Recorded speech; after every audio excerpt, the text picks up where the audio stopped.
নমস্কার, কপটকে আপনাকে স্বাগত। আজকের আলোচ্য বিষয় চাইনিজ অ্যাপ লোন। আমরা এটা অনেকেই শুনে আছি। আমাদের সোসাইটিতে এই চাইনিজ অ্যাপ লোন এর মাধ্যমে ফ্রড হয়েছে, এরকম ভিকটিম আমরা অনেকে দেখে আছি। অ্যাকচুয়ালি বিষয়টা কি? চাইনিজ অ্যাপ লোনটা কি? এটা কিভাবে হয়?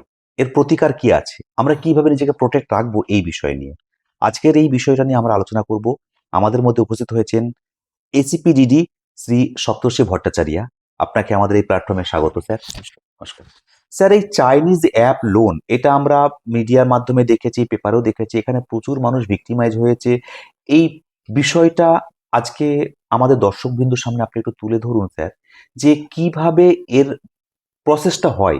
অ্যাকচুয়ালি স্যার চাইনিজ অ্যাপ লোনটা কি? এটা কি আদৌ কি অথেন্টিকেট লোন? মানে এটা কিভাবে হয় স্যার? এটা একটু কাইন্ডলি আপনি আমাদের দর্শকবৃন্দুর সামনে একটু বলুন স্যার, বিষয়টা কি আছে ম্যাটারটা। দেখুন, চাইনিজ অ্যাপ যেগুলো লোনের জন্য আছে সেইগুলো জেনারেলি আমরা ইনভেস্টিগেশন করতে গিয়ে বা বিভিন্ন ইনভেস্টিগেটিভ স্টেপসে আমরা যেটা দেখতে পেয়েছি যে সোশ্যাল মিডিয়া বা অন্য কোনো প্ল্যাটফর্মে কোনো একটা লিঙ্ক কেউ পাচ্ছে এবং সেখান থেকে সে যখন প্রসিড করছে তখন একটা অ্যাপ্লিকেশন ডাউনলোড হয়ে যাচ্ছে, এপিকে ফাইল।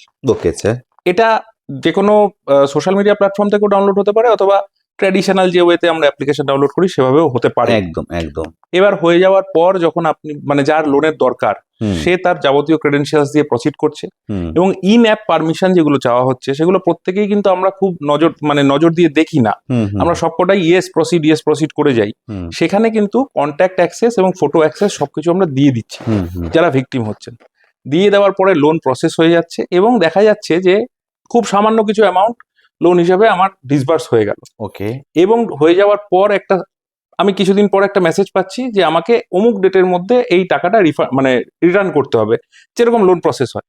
কিন্তু আশ্চর্যের বিষয়, ওই ডেটে পৌঁছানোর আগেই হুম। দেখা যাচ্ছে আমার কন্ট্যাক্টসে থাকা বিভিন্ন মানুষের কাছে আমার ছবি, আমার ডেটা দিয়ে বিভিন্ন রকমের মেসেজ যাচ্ছে। ইভেন এটাও আমরা পেয়েছি যে আমার ছবিকে সুপার ইম্পোজ করে, মানে ভিকটিমের ছবিকে সুপার ইম্পোজ করে তাদের কন্ট্যাক্টসের কাছে পাঠানো হচ্ছে এবং এক্সটর্শন করা হচ্ছে। তো স্যার একটা বিষয় আমি জানতে চাইছি স্যার, এই যে লোন যেগুলো আছে, আমরা লোন নিতে গেলে তো আমাদের বিভিন্নভাবে সিবিল চেক করা হয়, আমার তার ব্যাকআপ দিতে পারবো কিনা, তার আমার ডিটেলস চেক করা হয়, আমার ব্যাংক অ্যাকাউন্টের পুরো প্রপার্টি গুলো দেখে স্যার এখানে নর্মালি আমরা লোন নিতে গেলে।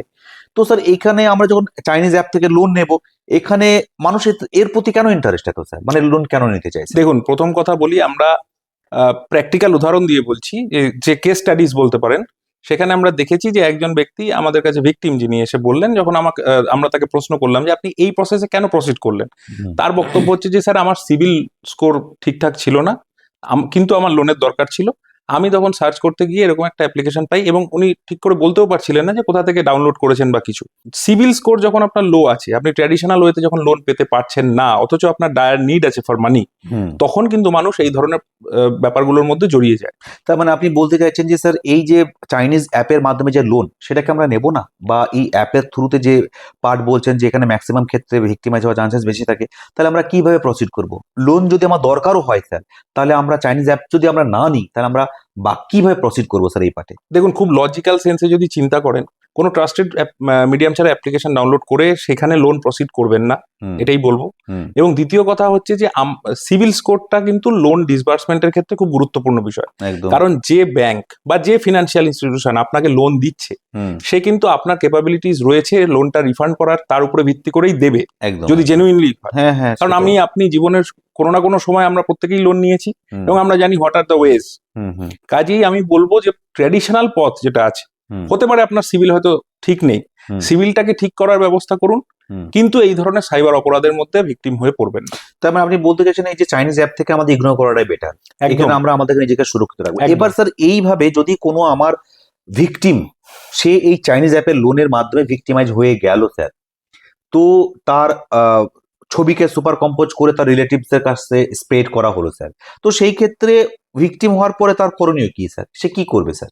দেখুন, আপনার মাধ্যমে আমি সকলের উদ্দেশ্যে একটা কথা বলতে চাই যে আমাদের প্রতিটি সাইবার অপরাধের, বিভিন্ন ধরনের সাইবার অপরাধ আমরা দেখছি, হুম। প্রতিটি সাইবার অপরাধের ক্ষেত্রেই আমরা যে কথাটা বলি যে আপনারা national cyber crime reporting portal যেটি রয়েছে আমাদের, সেখানে আপনারা আপনাদের যাবতীয় যা গ্রিভান্স রয়েছে সেগুলো আপলোড করুন এবং সেখান থেকে আপনারা একটি অ্যাকনলেজমেন্ট নাম্বার পাবেন এবং সেই অ্যাকনলেজমেন্ট নাম্বারটি পাওয়ার পর আপনারা নিকটবর্তী থানায় অথবা সাইবার ক্রাইম থানায় যোগাযোগ করুন, যাতে আপনাদের ওই অভিযোগের উপরে ভিত্তি করে আমরা সঠিক আইনানুগ পদক্ষেপ নিতে পারি।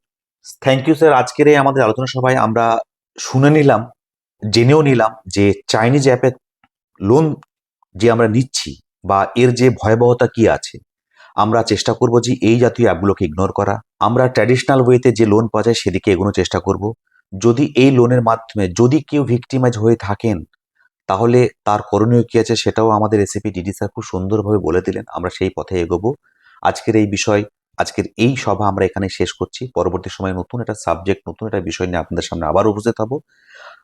অশেষ ধন্যবাদ আপনাদেরকে, আর অশেষ ধন্যবাদ স্যার আপনাকে যে আপনি আমাদের মূল্যবান সময় দিয়ে আমাদের এই সুন্দরভাবে আমার অডিয়েন্সকে বুঝিয়ে দিলেন। Thank you. নমস্কার।